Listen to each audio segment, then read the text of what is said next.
कल लोकसभा में बजट पर चर्चा के दौरान नेता विपक्ष राहुल गांधी बोलेंगे। इस दौरान वो अमेरिका से डील समेत कई मुद्दों पर सरकार को घेर सकते हैं। इधर सरकार ने भी विपक्षी हंगामे को लेकर के रणनीति बना ली। कल संसद के दोनों सदनों में वित्त मंत्री निर्मला सीतारमण भी बजट पर चर्चा का जवाब देंगे। पूर्व आर्मी चीफ नरवणे की किताब पर बवाल बढ़ने के बाद उनका पहला रिएक्शन सामने आया। उन्होंने राहुल गांधी के दावे से किनारा कर लिया। उन्होंने कहा कि वो पब्लिशर ने जो कहा वहीं किताब का स्टेटस राहुल ने नरवणे का हवाला देकर कहा था। किताब ऑनलाइन उपलब्ध है। दरअसल बिना परमिशन के किताब का पीडीएफ वर्जन बांटने के आरोप में एफआईआर हुई और इसी किताब की कॉपी को लेकर के राहुल गांधी संसद में भी पहुंचे थे, जिस पर पब्लिशर ने कहा था कि किताब के सारे राइट्स हमारे पास हैं। विपक्ष के अविश्वास प्रस्ताव पर नोटिस के बाद लोकसभा स्पीकर ओम बिरला ने बड़ा फैसला लिया। सूत्रों के मुताबिक नोटिस पर फैसला होने तक ओम बिरला सदन की कार्रवाई में हिस्सा नहीं लेंगे और न ही लोकसभा जाएंगे। विपक्ष ने अविश्वास प्रस्ताव को लेकर सदन में 118 सांसदों के हस्ताक्षर वाला नोटिस दिया। स्पीकर पर कार्रवाई के दौरान पक्षपात का आरोप लगाया गया। भारत अमेरिका ट्रेड डील पर सपा सांसद अखिलेश यादव ने केंद्र सरकार को घेरा। अखिलेश ने कहा कि अमेरिका के साथ डील नहीं ढील हुई है। अगर डील में अमेरिका को ही फायदा पहुंचाना था तो इसके लिए 11 महीने का इंतजार क्यों किया गया। अखिलेश ने पूछा कि अब स्वदेशी नारे क्या हुआ। ट्रंप का फायदा कराने के लिए किसानों को अपने हाल पर छोड़ दिया गया। एआई के बढ़ते दुरुपयोग को लेकर के केंद्र सरकार ने नोटिफिकेशन जारी किया है। अब एआई कंटेंट की पहचान स्पष्ट करनी होगी। एआई टूल से बने किसी भी कंटेंट पर एआई का लेबल लगाना कंपलसरी होगा और साथ ही सोशल मीडिया प्लेटफॉर्म्स को अब 3 घंटे के अंदर ही एआई से बने गलत या फिर गैर कानूनी कंटेंट को हटाना होगा। ये जो बदलाव है 20 फरवरी 2026 से लागू होंगे। सरकार ने यह भी तय किया है कि सोशल मीडिया कंपनियों को हर 3 महीने में यूजर्स को नियमों के उल्लंघन पर सजा की जानकारी देनी होगी। देश भर में एसआईआर को संग्राम मचा हुआ है, लेकिन असम में एसआर यानी कि स्पेशल रिवीजन के बाद फाइनल वोटर लिस्ट जारी कर दी गई। असम की 126 विधानसभा के 2 करोड़ 49 लाख वोटर्स को वैध माना गया है। ड्राफ्ट लिस्ट की तुलना में 0.97% वोटर्स कम पाए गए। पहले 2 करोड़ 52 लाख से ज्यादा वोटर्स का नाम शामिल था। दरअसल असम की नागरिकता के कानून के हिसाब से वहां पर एसआर हुआ। बीएलओज ने घर घर जाकर के डेटा के आधार पर वोटर्स की पहचान की।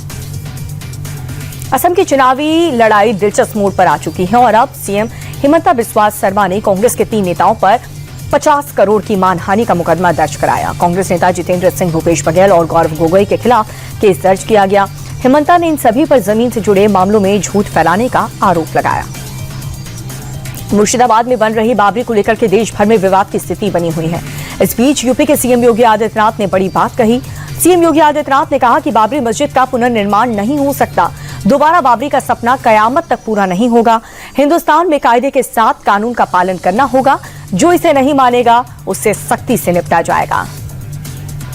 दिल्ली सरकार का 1 साल पूरा होने पर मुख्यमंत्री रेखा गुप्ता ने एक बड़ा ऐलान किया है। दिल्ली में लखपति बिटिया योजना शुरू होगी, जिसके तहत दिल्ली की बेटियों को पढ़ाई के अलग अलग चरणों में कुल 56,000 रुपए दिए जाएंगे। मैच्योर होने पर यह राशि 1 लाख रुपए हो जाएगी।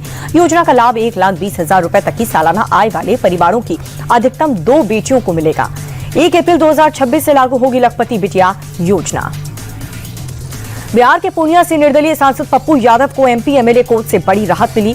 31 साल पुराने केस में कोर्ट ने उन्हें जमानत दे दी है। 3 दिन से पप्पू बेऊर जेल में बंद थे। बता दें कि शुक्रवार को पटना पुलिस ने देर रात पप्पू को उनके आवास से गिरफ्तार किया। इस दौरान उन्हें चोट भी लगी थी, जिसके बाद उन्हें पटना स्थित पीएमसीएच अस्पताल में भर्ती करवा दिया गया था। साउथ ईस्ट दिल्ली के जंगपुरा में एक बेटे की गोली चलाने से मां की मौत हो गई। इस हादसे के बाद पुलिस ने गोली चलाने वाले बेटे को गिरफ्तार कर लिया। शुरुआती जांच के मुताबिक दिल्ली पुलिस ने कहा कि एक्सीडेंटली गोली चलने से मौत हुई है। फिलहाल पुलिस इस पूरे हादसे की जांच में जुटी है। किराना स्टोर पर चुपके से चोरी करना एक शख्स को काफी महंगा पड़ गया। खबर हरियाणा के करनाल की, जहां पर वीडियो में दिख रहे शख्स ने स्टोर के सामने चुरा करके अपनी पैंट में छिपा लिया और ये व्यक्ति ऑस्ट्रेलिया से टूरिस्ट वीजा पर भारत आया था। चोरी करने वाले शख्स ने भारी मात्रा में घी, शहद और दूसरे सामानों पर हाथ साफ किया। स्टोर्स में काम कर रहे शख्स से चुपके से उसके वीडियो बनाए और फिर बाकायदा सभी के सामने उसे सामान बरामद किया और बाद में इस शख्स को पुलिस के हवाले कर दिया गया। पूर्व एनसीपी नेता बाबा सिद्दीकी के कत्ल से जुड़े मामले में एक बड़ा अपडेट सामने आया। मुंबई की स्पेशल मकोका कोर्ट ने इस पूरे केस से जुड़े सभी 27 आरोपियों के खिलाफ आरोप तय किया है।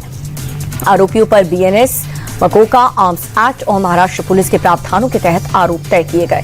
बता दें कि 12 अक्टूबर 2024 को ऑफिस से निकलते समय बाबा सिद्दीकी की हत्या कर दी गई थी। बिहार के हाजीपुर में असामाजिक तत्वों ने जम करके उत्पात मचाया। मटन उधार न देने पर उपद्रवियों ने पहले तो रेस्टोरेंट के स्टाफ को बुरी तरह से पीटा और उसके बाद होटल में भी जमकर तोड़फोड़ की। पीड़ित ने मामले की शिकायत पुलिस से की। मौके पर पहुंचे पुलिस वालों ने उपद्रवियों की तांडव मचाया। मारपीट की पूरी घटना सीसीटीवी में कैद हो गई। पुलिस की कार्यशैली पर भी सवाल उठ रहे हैं। पंजाब के मोहाली में नशा मुक्त केंद्र से एक साथ 40 मरीजों ने भागने की कोशिश की। सीसीटीवी में दिख रहा है कि कैसे झुंड बनाए मरीज गेट को धक्का देकर तोड़ने की कोशिश कर रहे हैं, मगर गेट बाहर से बंद था, जिसके चलते मरीजों की कोशिशें नाकाम हुई।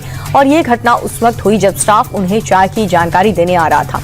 इनमें कई मरीज एनडीपीएस एक्ट के आरोपी हैं और बार बार नशे की हुड़क में भागने की कोशिश करते हुए नजर आए।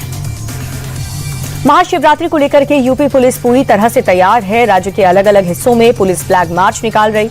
मंदिरों के पास चौकसी को भी बढ़ा दिया गया है। आगामी त्योहार को देखते हुए हरदोई पुलिस ने बेहटा गोकुल इलाके में सकाहा मंदिर का निरीक्षण किया और सुरक्षा व्यवस्था का जायजा लिया। अहमदाबाद का इसनपुर इलाके में उस वक्त हड़कंप मच गया जब एक केमिकल गोदाम में भीषण आग लग गई और आग इतनी भयंकर थी कि धुएं के गुबार में कई किलोमीटर दूर से देखे जा सकते हैं। सूचना मिलते ही फायर फाइटर्स की टीम 8 गाड़ियां मौके पर पहुंचती हैं। मशक्कत के बाद आग पर काबू पाया जाता है। यूं तो अब पहाड़ों में बर्फबारी थम सी गई है, मगर लद्दाख के द्रास में फ्रेश स्नोफॉल से लोगों की टेंशन बढ़ गई है। द्रास की सड़क पर सफेद बर्फ की चादर बिछी और इससे कई रूट्स जो है वो जाम हो गए। हालात को देखते हुए बीआरओ मार्केट में तैनात हैं और सड़क पर जमी मोटी बर्फ की परत को हटाने में लगे हुए हैं। तेजी के साथ बंद हुआ शेयर मार्केट। सेंसेक्स करीब 208 अंक की तेजी के बाद 84,273 अंक पर बंद हुआ। निफ्टी में भी 68 अंकों की बढ़त दर्ज की गई। निफ्टी बढ़त के बाद 25,935 पर बंद हुआ। शेयर मार्केट में ऑटो, आईटी और मीडिया शेयर्स में तेजी देखी गई। दूसरी ओर ऑटो सेक्टर सबसे ज्यादा 1.37% चढ़ा और इसके अलावा ग्लोबल मार्केट में तेजी देखने को मिली है। शेयर मार्केट में तेजी के साथ कई शेयर्स को भी फायदा हुआ। आज सेंसेक्स और निफ्टी में तेजी के बाद कई शेयर्स चमके। इटर्नल, टाटा स्टील्स और ओएनजीसी आज के टॉप गेनर्स में शामिल रहे और वहीं बाजार में तेजी के बाद कई शेयर्स के निवेशकों को नुकसान हुआ। एचसीएल टेक्नोलॉजीज, बजाज फाइनेंस और डॉक्टर रेड्डीज लैब आज के टॉप लूजर्स में शामिल रहे। सोने चांदी के दाम में आज ज्यादा उतार चढ़ाव नजर नहीं आया है। सोने के दाम में मामूली तेजी दर्ज की गई। 24 कैरेट सोने के दाम में 133 रुपए की तेजी रही, जिसके बाद 10 ग्राम सोने का दाम 1,57,933 रुपए पर पहुंच गया। दूसरी ओर चांदी के दाम में गिरावट दर्ज की गई। आज चांदी के दाम में 1,920 रुपए की गिरावट रही। 1 किलो चांदी का भाव 2,60,700 रुपए हो चुका है। अमेरिकी डॉलर के मुकाबले रुपए में भी आज तेजी दर्ज की गई है। रुपया आज डॉलर के मुकाबले 9 पैसे चढ़ा, जिसके बाद एक अमेरिकी डॉलर की कीमत 90 रुपए 57 पैसे पर आ गई। सोमवार को रुपए में उतार चढ़ाव देखा गया था। कल अमेरिकी डॉलर के मुकाबले भारतीय रुपए में 1 पैसे की गिरावट दर्ज की गई थी और वहीं फॉरेन रिजर्व के व्यापारियों को उम्मीद यह है कि रुपए में और भी ज्यादा तेजी दर्ज हो सकती है। नए इनकम टैक्स एक्ट 2025 के तहत कई नियम बदल दिए गए हैं। अब साल में 10 लाख कैश जमा कर निकालने पर ही पैन कार्ड देना होगा। अभी जो नियम है उसके मुताबिक रोज 50,000 रुपए जमा करने या फिर निकालने के लिए बैंक को पैन कार्ड देना पड़ता है। होटल के बिल चुकाने के लिए लिमिट भी 50,000 से बढ़ाकर 1 लाख रुपए कर दी गई है। प्रॉपर्टी खरीद के मामले में लिमिट 10 लाख से 20 लाख रुपए कर दी गई। नए नियम 1 अप्रैल 2026 से लागू होंगे।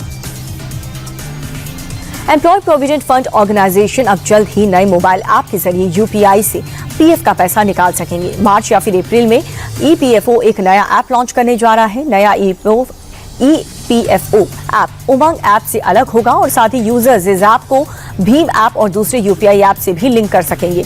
ईपीएफओ 100 डमी अकाउंट से इस ऐप का ट्रायल कर रही है और साथ ही क्लिनिकल गड़बड़ियां दूर की जा रही हैं।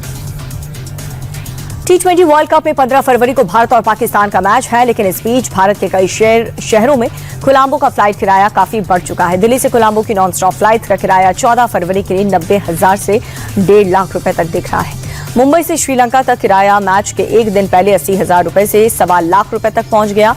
आर्थिक संकट झेल रही श्रीलंकाई टूरिज्म इंडस्ट्री को भारत पाकिस्तान मैच से काफी उम्मीद है, लेकिन फैंस बढ़ती कीमतों से काफी ज्यादा परेशान हो चुके हैं।